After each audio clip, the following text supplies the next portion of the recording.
Every preview I read of the season seems to mention trouble in the camp, Seán Óg. Now, nobody's specifying what it is or if it exists. I don't know if you've probably been through this a million times before. Is this just something that gets thrown out at this time of the year?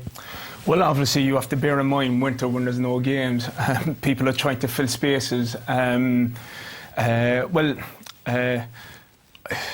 It's divided really, but like I think the trouble is stemmed from getting rid of too much experienced fellas that are probably still or could be still needed in the setup. So trouble in the camp doesn't necessarily mean that people are arguing or anything like that. It just means that it's not an ideal situation to go in without some of those key players.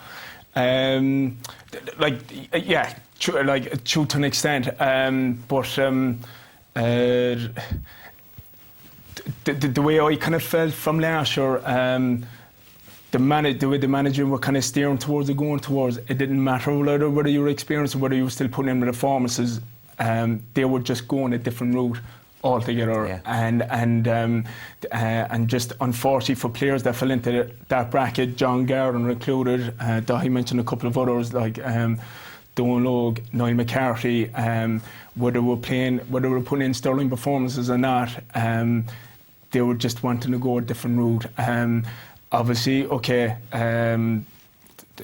the Cork Hurling public, some people have kind of gone with that, bought with that. Some other people wouldn't agree with that. And I mean, when you look at successful teams in the past, it doesn't probably happen too often than not where you have a young team completely like taking the competition by storm. I think Jimmy's trying to go back to kind of a 1999 scenario where I was one of the younger brigades, that went in and we won the All-Ireland that year. But they don't happen too often or not. Tipperary, they're coming into this